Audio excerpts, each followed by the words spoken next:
Okay.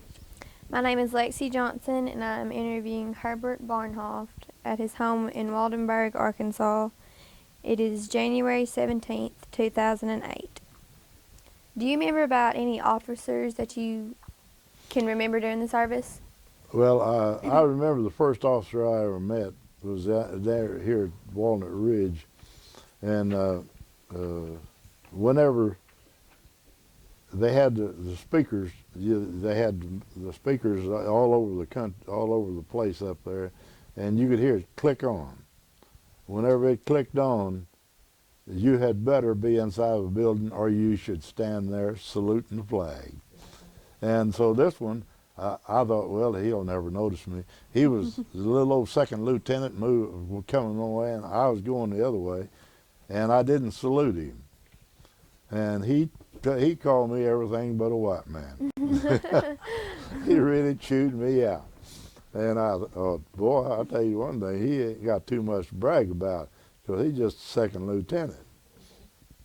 Did you have an officer that you really liked? Yeah, our first sergeant was real nice. He was strict, but whenever he got overseas, he got himself a bulldog. And at nighttime, he'd tie that bulldog to his bed. He was going to protect himself. But we really enjoyed him.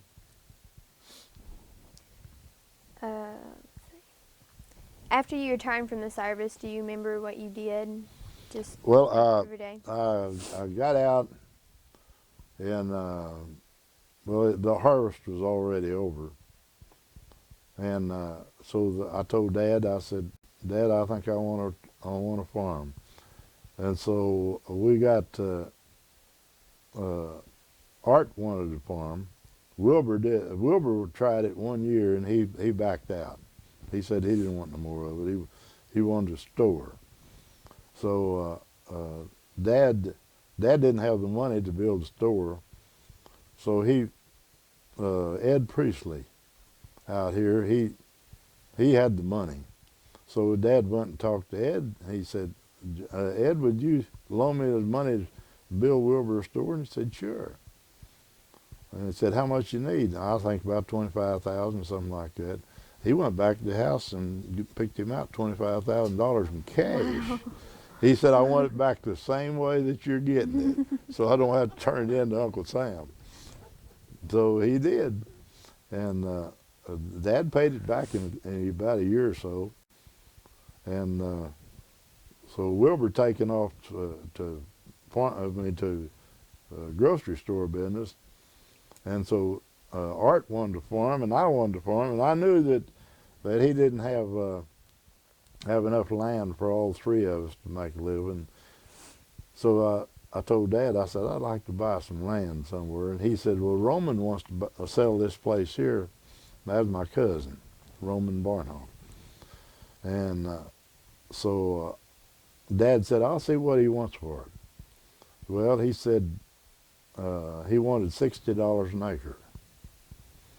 Well, I said, I can go that route, which was about a little over $19,000. And he said, Dad said, let me talk to him. Said, I might be able to get it for $18,000. And so he went to church Sunday, and he said, Roman, we'll give you $18,000 for that. He said, no, Uncle Joe, he said, my dad gave me that farm, and he said, he's not going to like it because I'm going to get rid of it. See, Roman had about 3,000 acres down below here that he farmed, and he said, I don't like to move back and forth. Said, I'd like to see Herb have it. So I said, okay. So I told him, I said, I had a little bit of money backed up, and I said, Roman, I'll pay you $4,000 down. We got $19,600. And I said, I'll pay you. Said, what do you want down? Or what do you want a payment a year? And he said, I'll charge you 5% interest, and you pay $1,000 plus interest a year. And I said, okay, I'll take it. And so I gave him every year at a certain time I'd give him a check for first year is $1,500, the next year it was $1,450, and then go on down like that. I gave him a check one year, and he come to me and later on. He said, "Herb, that check you give me?" I said, "It didn't bounce, did it?" "No." He said, "I lost it." He said, "I don't know where it's at." He said, "If you'll give me another one," he said, if I find that, and he said, "I'll pay you back." I said, "Okay." So I gave him another check, and so about a week or so later, he come around. He said, "Herb," said, "you know that check you give me?" And I said, "Yeah." He said, "I found it." I said, "Where was it at?" "Up here in the beer joint underneath." Up here under. I said, "Well, tear it up. Don't bring it back to me. Just tear it up." So he tore it up. And so one year, we had outside toilets. Didn't have no inside toilet. And he said, "You don't need to pay me this year." Said, "Just let it ride," and said, "Put you in a toilet inside." And I said, "No, I want to pay that farm off." So I did. I paid it off, and then we had two boys. My two boys was born, and we got along well. They had one room, and me and Jane had the other one. Well, whenever Darla was born, I said, "Uh-oh, I'm in trouble." So I told Dad, I said, "I need some money. I need to build onto that house." And Dad was on the board, Federal Land Bank board up there, and he said, "I'm sure we can loan you some money." So I went up and seen him, and I told him I needed about $25,000. "Okay," said, "we can let you have it." And then so they gave me $25,000, and so I got Porter Romine out here, and he went to work on it. And then we got to be big heads. We decided we wanted some more, so we built this room on it, pulled onto the carport, and built this utility room back out here.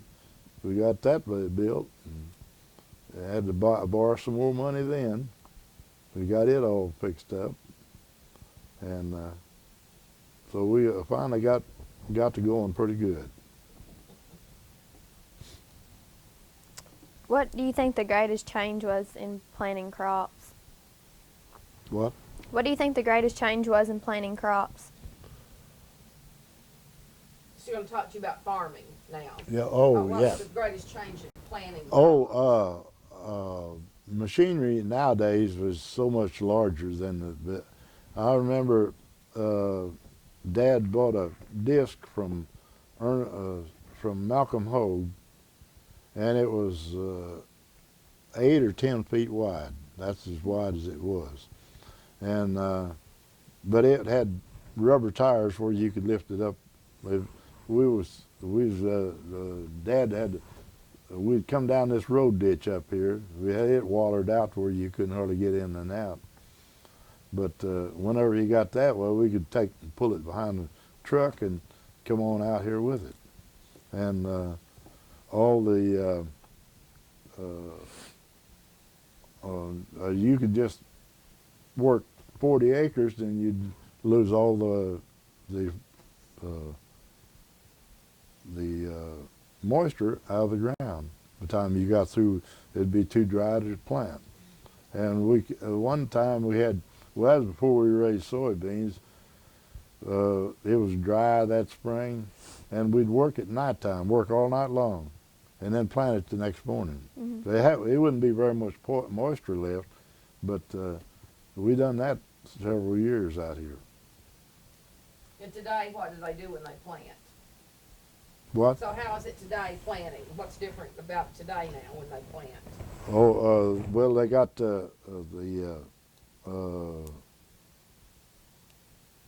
these planters nowadays. You can just plant practically in concrete. They can get it down in the ground. And Buddy Wofford, he could plant anywhere as he wanted to, and he'd always make a good crop. I told him, I said, you could plant down the highway and you'd have a good crop. And but he did. He was a good farmer. How And, did you control the weeds and stuff in your fields before well, we had chemicals? you pulled them out. Mhm. That's what got my boys from not wanting to farm. Because whenever they were big enough, we had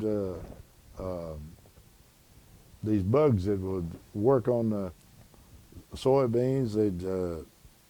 They would eat the roots off on the soybeans, and we had several in the summertime. There was several girls that come out here and pull weeds, and then the hot summertime, and I'd tell them, I said, now you all get out here early in the morning, and about 10 o'clock we'll quit until about 4 or 5 o'clock in the afternoon, then we'll go again. And because it's so hot in the summertime, and they didn't want to use them out here then. And we done that several years, and the soybeans, where they'd be nematodes that would work on them, and they'd be just a round spot, and they just kill the soybeans. But the pigweeds would just keep working. They wouldn't work on them pigweeds, and so we got to where we'd pull all the pigweeds out of the ground. And them boys of mine didn't like that kind of job. What is some advice you'd give to someone about thinking about farming? Well, they better have some backing, right, for one thing. They had, you can't just go out and say you want to farm. You got to have some Just keep on going. backing that would. I know whenever I started, Dad signed my note the first year at the bank, and after that he never had to sign it anymore. Then in them years, you can take $400 or $500, $600 a month, if that much, and you could farm with that. Now you got to have $50,000 and $60,000 a month or better. I mean, it takes a lot of money nowadays. And I know whenever I first moved down here, if it come a little rain, we couldn't hardly drive up and down the ditch dump. It didn't have no gravel in it. So one day, Dad come down here and he got stuck, and he said, "Son, why don't you gravel this road?" I said, "Dad, I haven't got that kind of money." He said, you can get it." So I had some in the bank, and so we went up the highway, and the people, Weeks boys from Harrisburg, they had a bunch of trucks, and Dad asked them what they would charge to gravel this road. They said how far was it? It was, and they said it was about half a mile. So they told him, and so I thought, well, it's going to cost me about $400 or $500, something like that. So I told them, I said, okay, I'll do it. And so they went to hauling gravel down here. So I got the county to come out here with an old grader, and they graded it down. They done a pretty good job on it. And so I gave them the check whenever it was over with. And so they come back about 2 days later, and they said, "Mr. Bornhoft said, that check wasn't any good. Said, you like $7 having enough money to cover it." The bank would not, they turned it down. It was about $7. So I went back in and talked to Sonny, and he made it good, and we got it graveled. What do you think the greatest change in harvesting is? And harvesting, well, you don't have to cut and shock rice. That's one thing, and I hated that above everything else. And that combining was the thing was really the nicest thing that happened to our farming on the harvesting part of it. But now combines are so high. I know the first time I bought a brand new John Deere, and I think I gave about $6,000 for it, brand spanking new one. And I got it out here. Didn't have no shed or anything. Leo Schwartz worked for me, and we parked it back out here behind the granary. And so that summer I told him, I said, let's see about getting that thing started. Well, the motor was locked up in it. I guess it had a flat head on top of it. And we worked there for 2 or 3 days before we ever got it turned over. And then it just wouldn't start like it ought to. And from then on, I got me a shed built out there and put something under it. But that combine was the thing to have. Can you explain to me how you shocked rice? Shocked rice? Mm-hmm. Yeah. Do you ever see anybody shock rice? Mm-mm. You take 2 bundles and you put them together, lean them together, or 3, lean them together, and then you take and put one around this one on this side, and one on this side, and one on this side, and one on this side. Mm-hmm. Then you put a cap bundle on it. What's a cat bundle? You take a bundle and spread it out, and it covers the top of the shock, and it don't rain right down through there. But the doggone mice and stuff just about eat it up. And it was Dad would never let me ride the binder or drive a tractor. Homer drove the tractor, and Babe Nelson rode the binder, and I was out. You get out there in the morning. Whenever it breaks daylight, you better have your breakfast and get out there, because even if the dew is on, you get wet from here down, shocking that rice until about 10 o'clock, and then the dew get off. And we have some pretty good shockers. We had several of them that was pretty fast, and they got them out there one morning, and I thought, well, I'm going to try to keep up with them. Well, I did for about an hour, and I said, you boys can go ahead and do your fast stuff. I said, I just can't go that fast. But I shocked every year that Dad ever cut rice. What is something you've done or accomplished in life that you're really proud of? What? What is something you've done or accomplished in your life that you're proud of? Well,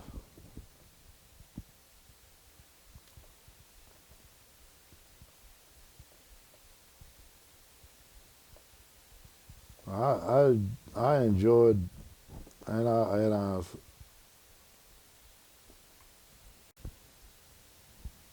enjoyed all this farming, and I done. I put in 2 wells, and I got to put in another one this year. I know that, and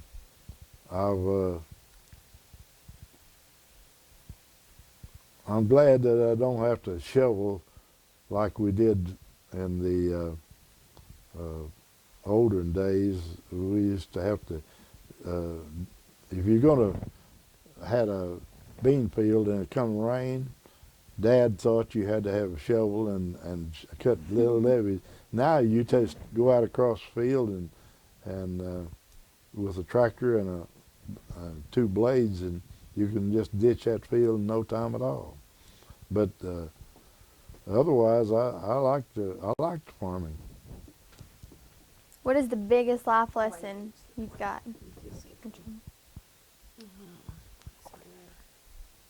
What's something you have that's been passed down that means a lot to you? That chair right there you're sitting in, that's the one that Mama sat in when she had a stroke. Huh. That was one of the things that I wanted. Mm-hmm. Tell her about going to school at Subiaco. Tell her what that was and what that was like. The what? Going to school at Subiaco. Tell her where that was and what that was like. that was you couldn't afford to go there now. They got it jacked up so high, it's just like going to college. But whenever we was going down there, we could work part of our way through school. We'd go back and wash dishes and stuff like that. And us boys like Buddy Schwartz and I, they had a lake down there, and there was going to build an island out in the middle of it, and they wanted us to have a tractor. They had a tractor and a scoop behind that tractor, and one guy had to handle the bars on the scoop, and the other one to drive the tractor. And all of us country boys could do that. Them city boys, they didn't know how to do it, and we done work like that for some of our pay out there. But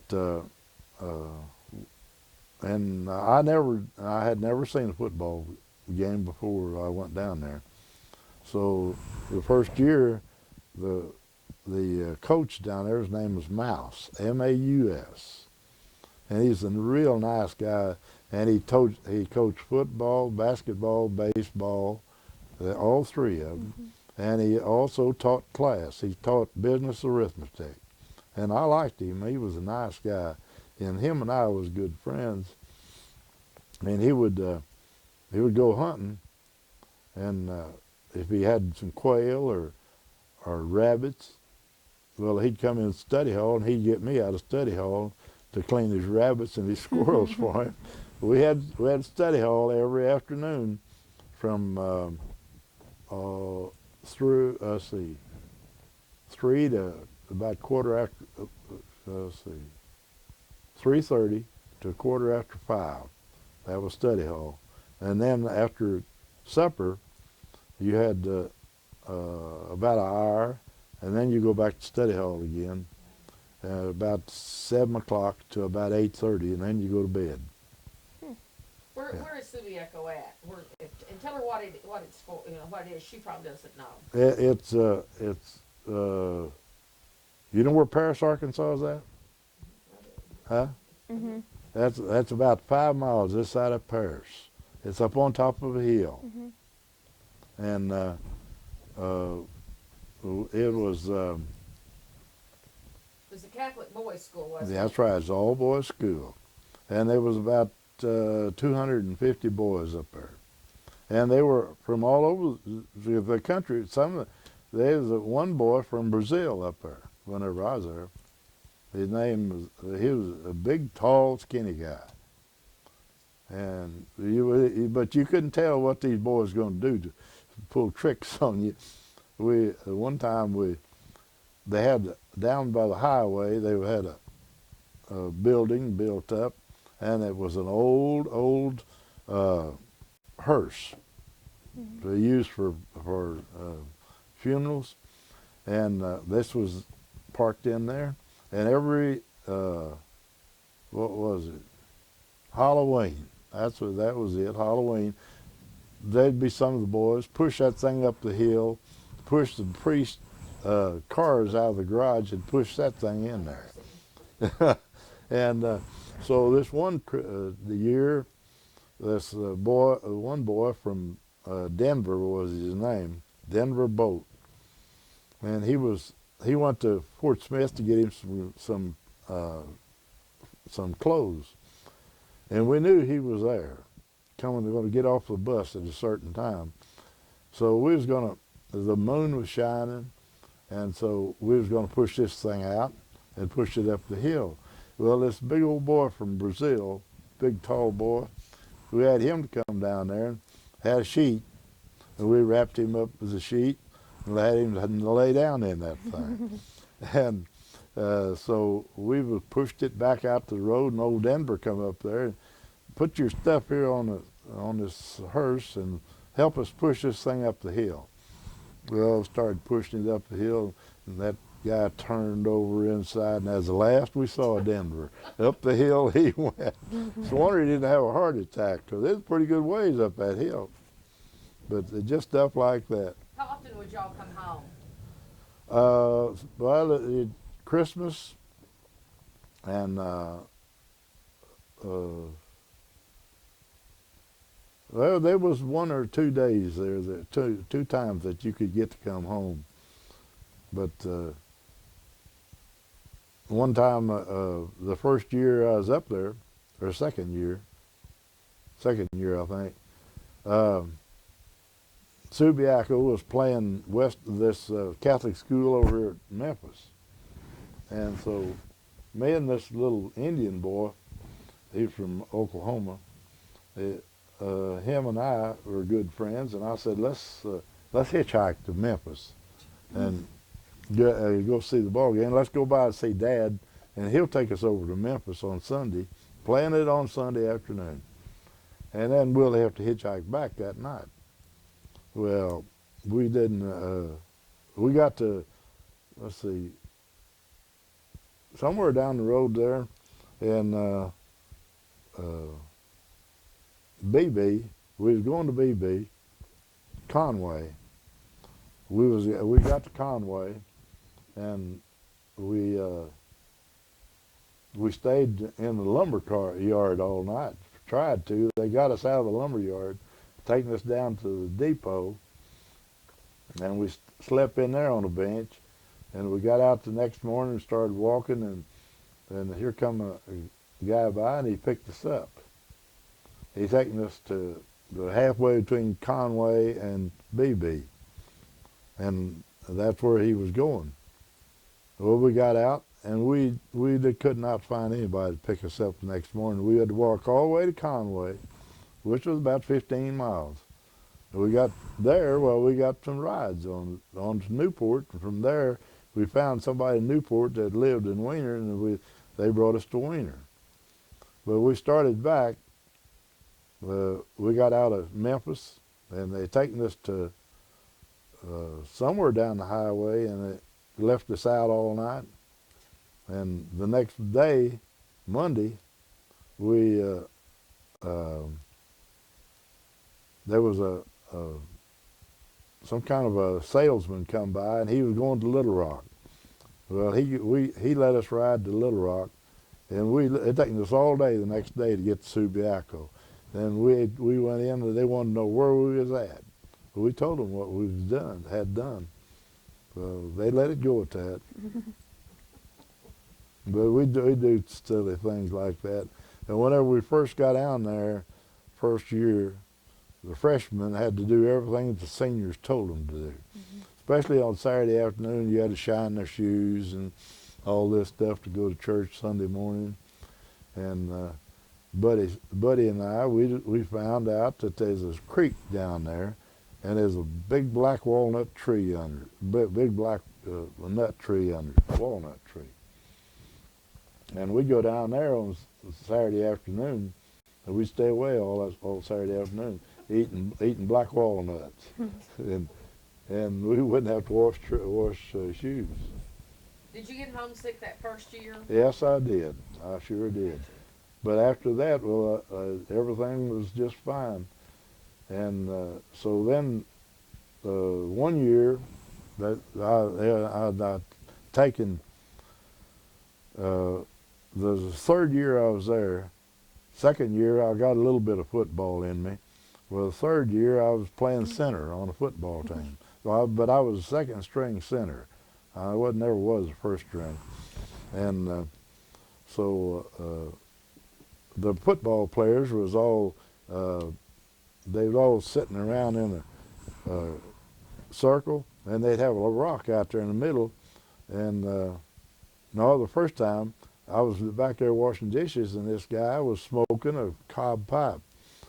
And I said, put some tobacco in there. I said, if you can inhale it, I can too. Well, I inhaled it about twice, and I got so sick I thought I was going to die. I went to the bathroom, and I threw up everything I had. And that was the end of my smoking. I have never smoked since, which was about 70 years ago. And so then we was all sitting around there, and they was chewing tobacco, and they spitting at that rock. Well, I tried that, and we was up on top of a hill, and down to the bottom of the hill was the swimming pool. Well, we was going to go down the swimming pool, and you go down this one. They had sidewalks here, but that wasn't it. We run down this one, and then it'd flatten out. You run down another, and I swallowed some of that tobacco. That was the end of my chewing tobacco. Never no more. Okay, tell me the biggest lesson life has taught you. The what? The biggest lesson life has taught you. What's a lesson you've learned from life that would help a young person if they Uh, knew it would help them lead a better life? Something you've learned from just living, a lesson. well, I think that uh,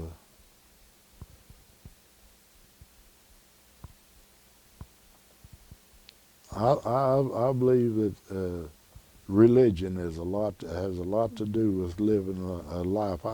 Uh, we uh, we don't